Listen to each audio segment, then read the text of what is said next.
Greetings, beloved Princeton United Methodist Church community. It's Pastor Jenny here, and I'm reading today from John chapter 12, verse 27. Now my soul is troubled, Jesus said. And what should I say? Father, save me from this hour? No, it is for this reason that I have come to this hour. This is the word of life. Thanks be to God.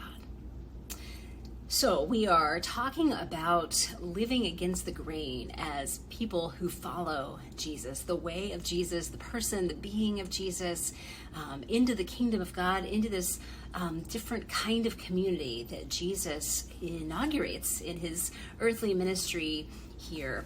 And you might recognize that this passage comes from John's version of his time in the Garden of Gethsemane.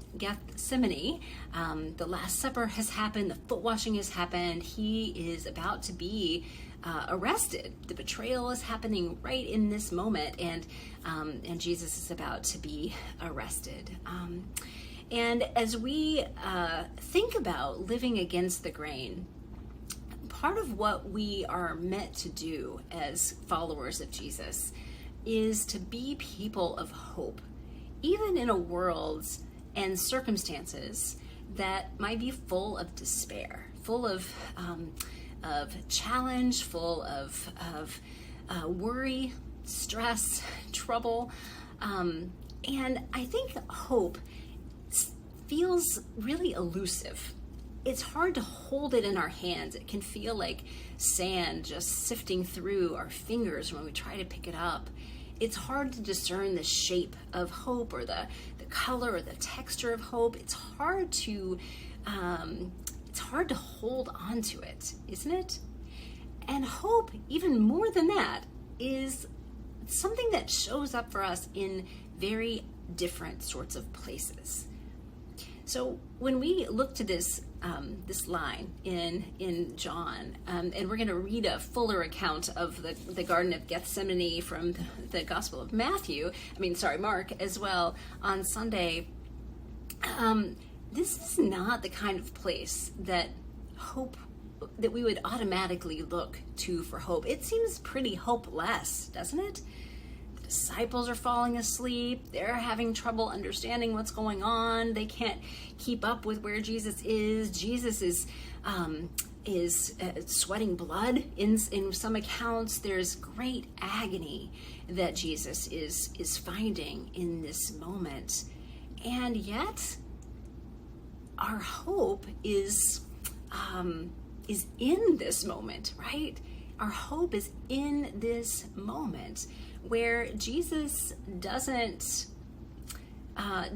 turn away from the cross, doesn't turn away from the purpose and the calling and the redemption of all people that he is engaging upon. He doesn't turn away from suffering.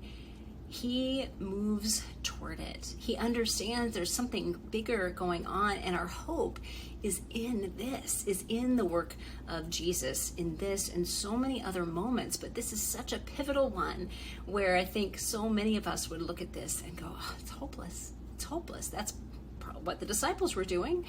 That maybe even why they were falling asleep. It was hard to see hope, hard to hold on to it in this particular moment. And yet Jesus finds a way to do that, and in turn becomes our hope. So we are looking at how can we be people of hope? How can we look for hope in these strange, elusive, hidden kinds of places? And so I wonder too, going back to what I said just a few minutes ago, what is the shape of hope for you? What texture does it have? What colors come up for you when you try to picture or imagine hope? Is it easy for you to hold on to? Is it something that feels elusive? Where do you find your hope? What are those sources of hope? Maybe some that are reliable, that you know you can turn to when you need it, when you're feeling like you're despairing. But maybe it's something you discover as you reflect back. Where have you found hope in surprising places, perhaps? And if hope is really elusive for you, it's also really helpful to ask somebody else where they find hope. Again, we are in this together. We do not go on this journey alone, and we don't all have hope at every moment. And so we have each other bolstering us up, pointing to the hope, providing hope, sustaining each other in the hope, even when we can't do it all for ourselves. Yes? So, friends, it is...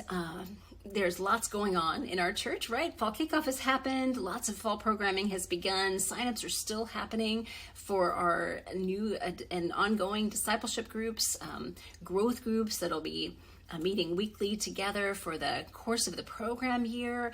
There are several different ones that you can be part of. There's a short-term 6-week group that's meeting just for this fall and then in break, and you can sign up again in Advent if you want or not. And so those are some of what's going on. We also have our ongoing groups, the Contemporary Issues group and the Monday morning Bible study. There's divorce care. There's other things that are kind of ongoing here. We also have a newcomers group, a welcome party that's starting in just a couple of weeks. That's a short-term small group that is particularly designed to help newer people among us discover what it means to be part of the Princeton UMC community. It's a 5-week small group. It's hybrid right after worship. We also have this coming Sunday our fall picnic, our fall cookout, potluck, something. It is truly a potluck. We just have a hard time pinning down the name, I think, but it is truly a potluck. So there will not be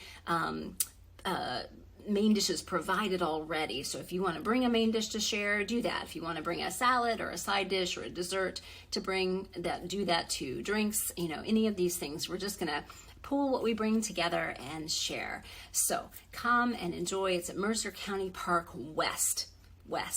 And we would love to see you there. It's a nice relaxed time for fellowship and food. There'll be some lawn games and just time to connect. Friends, it is always a joy to be on this journey with you. Remember that you are enough because God is enough. You were created for joy. May we live into this. May we let that soak in and let it bubble up and through us, offering it to one another. I will see you soon. Blessings.